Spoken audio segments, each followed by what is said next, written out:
what's your reaction to Stephen A's comments there? Interesting. Here's what I would say about that. Look, if you get an NBA player, I don't care who you are, and you're not, for whatever reason, emotionally invested completely in what you're doing and in the place that you are, Stephen A's got a great point, because it's never going to turn around.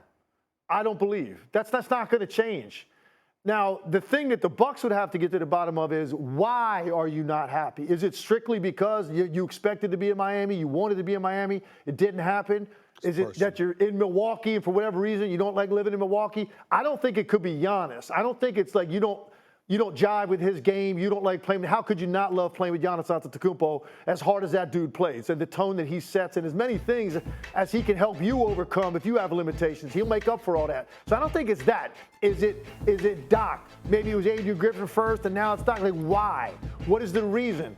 If it gets to a point where you just know this isn't where he wanted to be, and mentally he can't get himself to that place, I got news for you. If you have a star player that is in that space mentally, he will not turn that around. And you can't win that way. You just can't, because you need to be dialed in to where you are and emotionally invested in order to overcome adversity. And you're going to have a lot of different kinds. Yourself, you might go through a stretch in the season where you don't play particularly well. You got to be dialed in, emotionally invested to get back to that place. Whether your team goes on a losing streak, whether you get to the playoffs and you're down 2-1 in a series and it's an important moment, you've got to be completely invested in where you are to overcome adversity. And I've seen it more so in the NBA than any sport. If you get a star player, because they're that important, because every team's got one or two that's trying to contend, they're that important. If they are not there mentally, they won't get there. And you're just going to waste time. You're going to waste time with Giannis in his prime. And you would then start to look at moving on from Damian Lillard. So I agree with Stephen A. Now, look, I don't talk to Damian Lillard. I don't know his camp. I don't know if there's truth in that. I don't know where the source would come from that know that he's not happy. But if that is known, Stephen A., if that's known, I agree with you, man, because it's not going to turn around. It just doesn't happen that way with NBA players once they get to that place. Something mentally is not where it needs to be to help you max out who you are. I'm not interrupting anybody's normally scheduled programming, and I'm not breaking news here. It's known that Dame is going through a situation with his wife. He's getting a divorce. He spoke about it, about being lonely, not having his kid, and that his day-to-day has been turned upside down. And so he goes from a stable situation, man, married, kids, go home, see the kids, they're all over daddy, daddy, daddy. You eating, you're reading stories, you're having a great time. Now you're in Milwaukee by yourself, and that time, not only is he alone, he's lonely. He's both of those, because you can be alone and not be lonely. You can be lonely and not be alone. He's both. He's spoken to that. And I can understand and I can empathize with him. And Stephen A., you're absolutely right. And I don't see that situation turning around. So if I'm going to be alone and I'm going to be lonely, let me be a place that I want to be, which is South Beach, which is Miami, which was the destination that he wanted to go to all along. Now, maybe this was a pit stop. He had to stop in Milwaukee, had a layover in Milwaukee for a year, on his way to Miami. We'll see what Pat Riley and Mickey Arison can do with the Heat. Can they offer a package that would satisfy the Bucks, considering what they gave up to make them in order to get that piece, which is Dame Lillard. But he's spoken openly about his current situation and what's going on in his life, both mentally and emotionally, and I think that's playing a big role into what's going on in Damian Lillard. Damian Lillard, from what I was told, I don't know whether this is correct, but these are from people close to him. From what I was told, 3 40-point games this year. 8 of the 30-point games that he had, his kids were in town.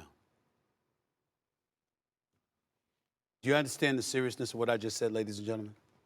Mm-hmm. His family was in town. Yes.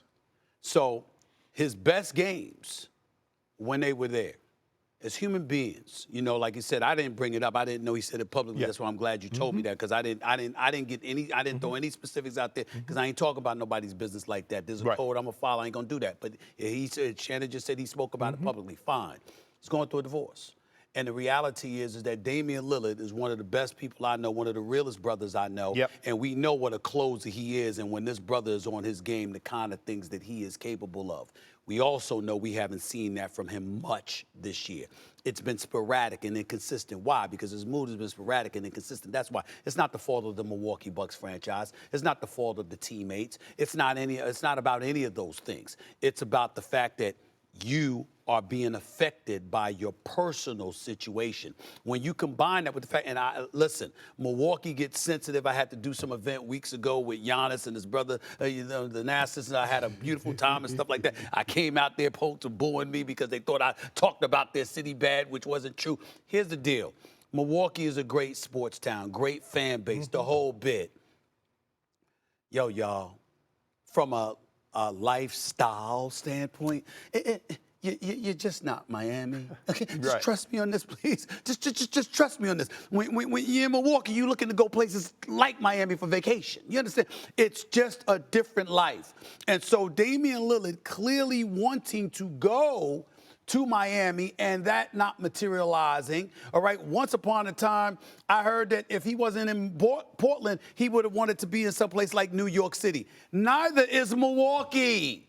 And so when you take all of that into consideration, again, he's got to overcome it. He's got to work through it. We know that he's a professional. He's getting paid. You got to do the job. We understand that. But he's also a human being. Yes. And when you're going through some of the things that you're going through, if you end up getting bounced out, and the situation was that miserable for you on a personal level, you're the Milwaukee Bucks. You've got to take that into consideration moving forward. Consider the asset that he is and ask yourself, at least, with the 48 this year, 58 next year, 61, can you get something of extreme value for him? And if you can, you got to entertain that option. Steph Curry has the highest player prop tonight for points at 29.5 when the Warriors visit the Kings. De'Aaron Fox, you can see next. He's got 28.5. LeBron, 26.5 for the Lakers in their game against the Pelicans. Excited. We got games to watch. Stephen A., who do you think's going to ball out most today? Are you going to go Zion, LeBron, Steph, or De'Aaron Fox?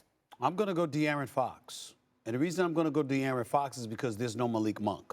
And so there's going to be more called upon him to do. Now, obviously, somebody's got to step up and give him some help.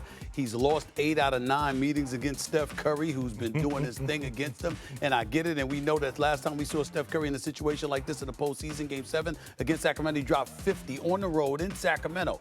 But De'Aaron Fox is going to need to be all he is and then some for Sacramento to have a chance to win this game tonight. I think he's going to ball out. Yeah, it was me taking either Steph Curry or LeBron James, but I'm going to take LeBron playing against the Pels. They're 3-1 against the Pels, and he's averaging 28.6 rebounds and 12 assists. And the games in which they won, they haven't been close, Stephen A. And so we saw him in the play-in tournament. We thought that was an anomaly, and we saw him the other day put on a show, an absolute clinic where he fed everybody else, and then he started eating late in the ball game. So I'm expecting him to continue to do what he's done all year against the Pels. Last year in the playoffs, De'Aaron Fox averaged 27-7 against Golden State in that 7-game series. In 3 of the 4 matchups this year, they were 2-1. He was 2-1 in the 3 games he played against him. He averaged 32 on 42%. Let me get in here just because I want to make sure everyone hears your picks. Shannon, who do you have winning both games tonight? And then Stephen A. piggyback. I got the Lakers and the Warriors winning. So do I. Okay. Lakers Warriors. And the Warriors. Okay. Yeah, I wouldn't be surprised if Steph dropped 40, though. I think he is. He's going to get 4. But I think De'Aaron Fox is going to drop 40 tonight, too. Yeah. They need Clay. They need the Clay that shows up at the crib. The one that comes every time he shows up there and drops 27 to 30. They need that guy to show up along with Steph. Shannon, just because I won't have you tomorrow, what about in the East? What about that Philly-Miami game? I'm taking Philly. Philly. And I'm taking the Bulls. I'm going with Miami and Chicago.